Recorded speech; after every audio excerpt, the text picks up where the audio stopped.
The Protectors of the Wood Adventure Series. Episode number 107. The Arrival of the River Queen.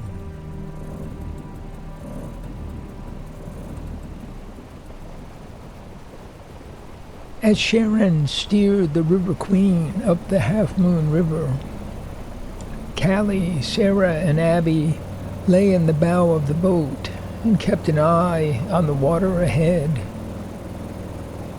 Suddenly, Cali yelled, "Floaters on the right! Fast left! Fast left! Branches in the cedar current!" The boat turned rapidly, pointing about 30 degrees to the left. Abby again felt that sickening, out-of-control sensation as the fast current swept the boat downstream. It was an eerie feeling, but didn't last long. Sharon soon straightened out their course near the left-hand shore. Sarah pointed upstream. "Whoa, that's strange. Look, the river is two different colors. Ugh, look at that muddy water. It's the first of the two forks. That's Cedar Creek coming in. See? In a minute we'll go right on by. And wait till we go up the Snake just before we're home. That's a real sight." Sarah looked at Cali in admiration. "How did you learn all of this? It's quite a job. I have no idea how you and Sharon manage it." "I grew up with it. I used to be in Sharon's boat club. She teaches teenagers and promotes the best to be captains. They run a ferry service with a lot of small boats." They stared at the stream coming in from the marsh. The view opened up. Instead of forest, they saw tall, pale grasses blowing in the cool wind. Thick gray clouds blocked the sun. Rain was in the air.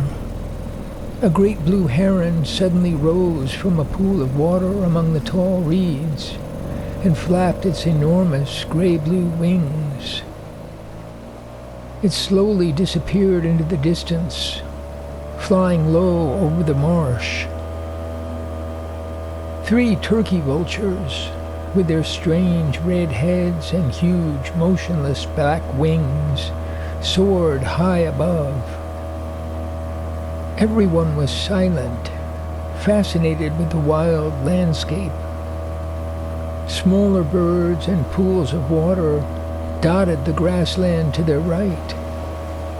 On their left, just beyond a few trees and bushes growing on the bank, the rocky face of the half-moon cliffs was diminishing in size, becoming a long, stony ridge, keeping company with the river at all times. "We've got the mountains and hills for company.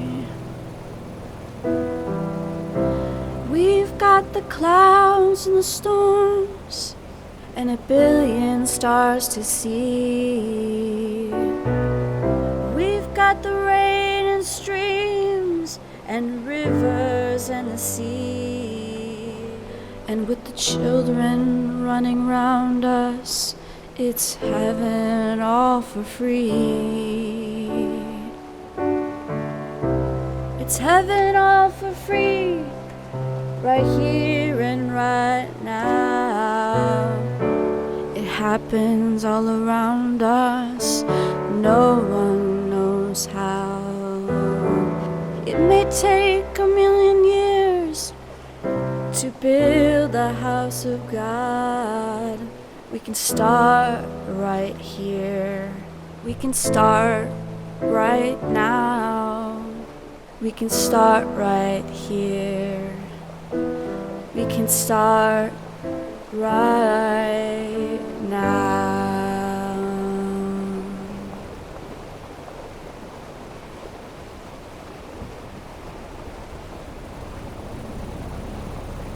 What's that? It's like a giant insect with all those legs. Cali laughed. That's the Highway 71 bridge. Looks different from here, doesn't it? Kind of doesn't belong. I think they brought the highway through here because it's the only pass over the cliffs for miles. 8 huge pillars held the giant highway as it crossed above the Half Moon River, and 100 yards of land on either side. Abby was thinking, it would take a tsunami to wash that thing down. And listen to that moaning sound. I know it's just the 18-wheelers, but it sounds like the bridge is in pain. Watch for the snake coming in on the right up there. We follow it to the dock on the left. a wide sheet of sluggish water flowed in to join the Half Moon. The river at that point was almost like a small lake. And there's Rivergate. I haven't seen it in so long. I used to imagine it as a gigantic boat. See? The bow comes to a point at the fork between the rivers. And then the land rises up to Sonny Walker's farm. They looked up the lazy water of the Snake to the Rivergate Bridge, a much lower 2-lane version of the Highway 71 Colossus. Even from a distance, they could see the water washing up where the bridge hit the land in Rivergate. No traffic rolled across, but small boats on the water ran back and forth. The River Queen labored up the slow, dark water. Go left, go left. What in the world is that? Oh my God, it's a whole piece of a dock. Oh, thank God we missed that. I hope it wasn't one of ours. Sharon steered toward the shore as the island grew wider. At the curve of the river, a long sandbar appeared, making a small harbor sheltered from the current. Hugging the bank on the left, Sharon brought the boat slowly into calm water. She put the motor into idle and coasted toward a dock built like a long raft, floating on barrels tied to the shore. Abby was amazed at the number of small boats crowding the dock and the shoreline.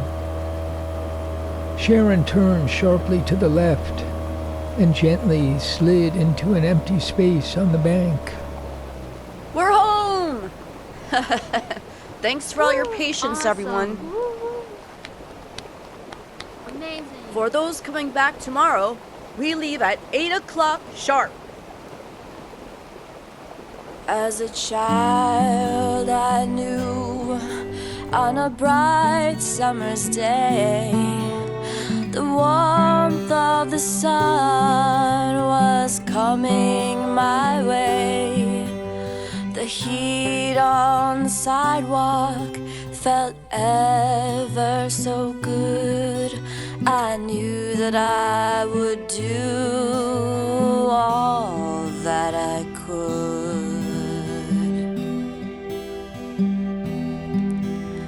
The years passed by in the blink of an eye. The moon goes racing across the dark sky. All I have left is the best I can do. I'll take all we've got to carry us through.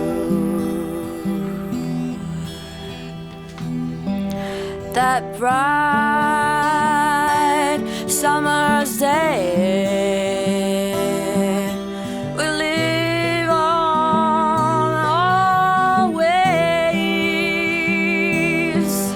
The great wild world and the powers that be carry us over the raging sea.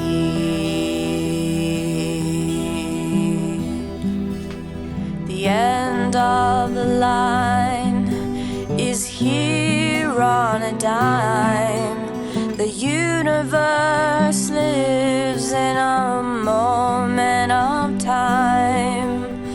All things journey the long winding way. Everything we do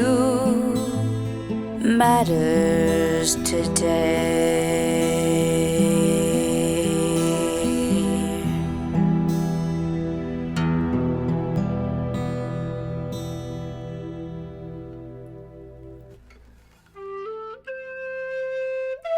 Thanks for listening to the Protectors of the Wood Adventure Series. Find all our projects on protectorsofthewood.com and support us on Patreon at Protectors of the Wood. And to all the eco warriors out there, remember that everyone can make a difference and every action counts.